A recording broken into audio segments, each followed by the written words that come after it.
Good morning. Today, California lawmakers are holding a special session on gas prices. The governor says he wants to hold the oil industry accountable for price gouging. Glad you're with us at 6 a.m. I'm Eric Connor. And I'm Evan Irani in for Neda Iranpour. Right now, San Diego's average price for 1 gallon of gas is $4.82, down 1 cent from just yesterday. CBS 8's Dana Marie McNichol is live in Kearney Mesa. She has more on what the governor wants to do. Hey, Dana Marie. Well, good morning, Eric and Evan. I mean, these conversations he's having with legislatures are all about how they can punish big oil companies for skyrocketing those prices. If you look at the numbers, oil companies reported billions in profits, record profits this year, 500 to 17% more than last year. That's why Newsom wants to establish a profit cap on the oil industry. So here are 3 things he's looking to accomplish in this session. So first, impose a penalty on oil companies and return that money to Californians. Second, give additional powers to state agencies to review and monitor the pricing and profiting. And then third, generate regularity oversight in order to address avoidable gasoline shortages. Here in California, we did see a gasoline shortage, and that's why we did see some of those prices rise over this past year. Now, we spoke to the Western States Petroleum Association that represents the big 5 oil companies in front of the state. They say the high prices are not a result of greed or gouging, but a legislative problem. Take a listen. The costs we see in California are about our market conditions, public policy, and the high cost of doing business in California. All things that the government, the legislature, the governor can take a look at and help solve for consumers. Now, the regular session also does start today, so experts look to the future in terms of how much is going to get done. They don't expect big announcements to come today, maybe later this month, even after the holiday season. But here in Kearney Mesa, $4.69 for a regular gallon of gas is a lot cheaper than what we've seen all year. Last week, we saw those prices drop below $5 for the first time since March. So we are seeing some changes, but we will, of course, keep you updated on the money that's cutting back to Californians coming from Gavin Newsom. I'm Dana Marie McNichol coming to you live from Kearney Mesa. And this morning, authorities will continue efforts to reach a climber who fell to their death on El Cajon Mountain in the lakeside area. That rock climber died after falling about 200 feet. Paramedics and deputies haven't been able to reach that area because of the rocky terrain. El Cajon Mountain is a popular destination for climbers. It's located just south of the Barona Resort and Casino and has more than 200 different climbing routes. This morning, a gas station clerk is hurt after being shot during a robbery. It happened early yesterday morning at the AM/PM store on Oceanside Boulevard. Police say 2 men came in, they demanded cash at gunpoint. The clerk gave them the money and then tried to chase them out of the store, and that's when one of the men shot him. Police are still looking for those suspects. 2 migrants are in Border Patrol custody after they were rescued from Sunset Cliffs. The men were found yesterday morning with hypothermia. They were stranded on a rocky ledge of the cliffs below Point Loma Nazarene University.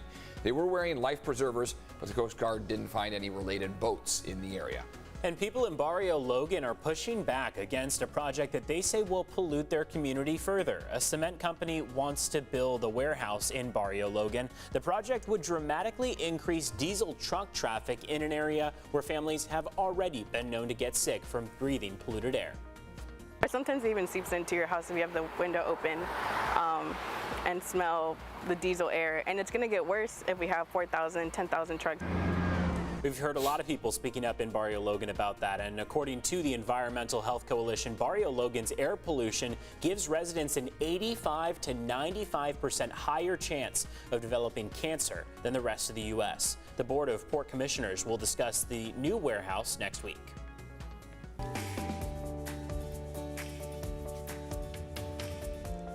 Well, CBS is working with Feeding San Diego to give hope, share joy, and help feed families this holiday season. Yes, this is a proud effort with CBS 8 here. Every dollar donated provides 2 meals, and today every donation will be matched up to $10,000. So a very good time to give. CBS 8's Chris Groh live in Sereno Valley with more on this campaign. This money goes a long way.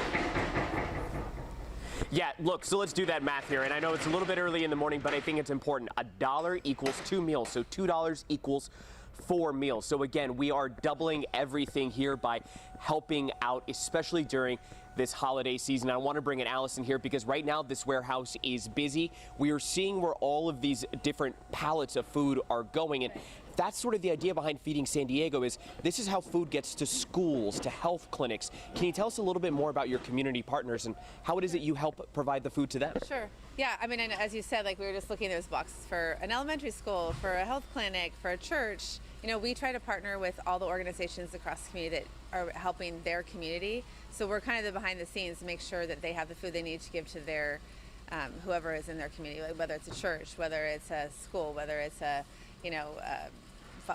Boys and Girls Club, whatever it is. So that's kind of the most efficient way we can distribute food to as many people as possible. And I think also when you look around here, something else that we were talking about is shelf life. A lot of this food would have been lost or gone to waste if not for Feeding San Diego again stepping in to make sure that that food gets used. That's right. So we're part of a member of Feeding America. So because we're part of Feeding America, we're able to access all this excess food that goes to waste, like you said. So it's 35% of all food goes to waste. So almost all this food you see in this warehouse was food that was going to end up in the landfill. Perfectly good, nutritious food.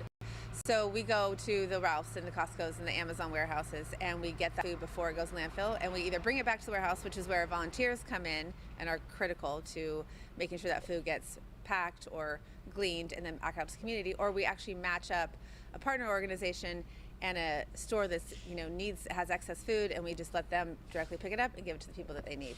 And we know that we're asking for donations today, but as for volunteers, we are fully booked up here for the holiday season, you were saying. So, but you run on volunteers. Feeding San Diego runs on volunteers. So we're encouraging people to do what? Looking forward. Yeah. So we do. I mean, if we didn't have, I think it's an equivalent to at least 15 or 16 full-time employees, over 10,000 volunteers. So during the holidays, people are even more generous with their time. So we are, through December, luckily, we do have all our shifts committed, but all year long we need those volunteers. So we encourage people to look online in January, February, all year long come in. But also right now the donations, if we can we need to get the funds in so that we can then make sure that the community continues to be fed. And we have a match, which is amazing today, from Tracon Pharma, who's a local company here. So like you said, it's all doubled. So if anyone has the ability to give right now, we encourage them, because we really want to make sure everyone in San Diego has food on their table right now. And again, if they can't donate their time, where should they go to donate their money?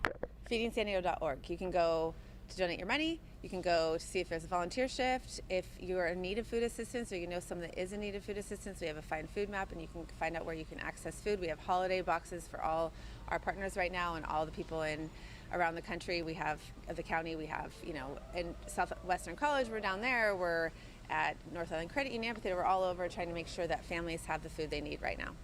Allison, thank you so much again, showing us inside and making sure, again, that we're getting that message out. So you can go to feedingsandiego.org to make sure that you can donate. You can go to cbs8.com/community as well, too. We are partnering with Feeding San Diego to make sure that we're helping out those in need during this time of year.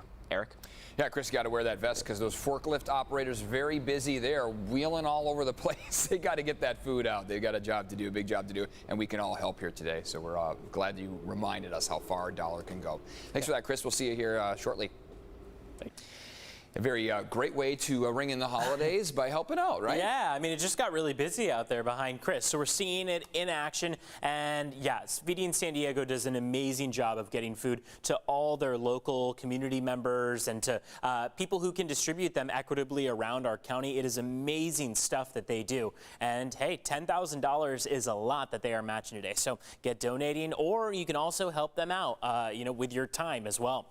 Take a look. This is what satellite radar imagery has given us over the last about 3 hours or so. It has been generally very light. You see a little bit of green popping up here on the screen, and that is denoting some scattered showers, some misting taking place. From Del Mar headed east, we're seeing a pretty decent cell come through. This could give us maybe 1/100th to 1/100th of an inch. Very light accumulations overall, and that's what we're going to keep tapping into for the next several mornings. This morning, tomorrow morning, and Wednesday morning especially. That's the time frame we're kind of watching out for those showers. 60s in play for this afternoon. partial sunshine. Temperatures are still going to be a few degrees cooler than average. San Diego and Ramona coming in about 5 degrees cooler than what would be considered normal.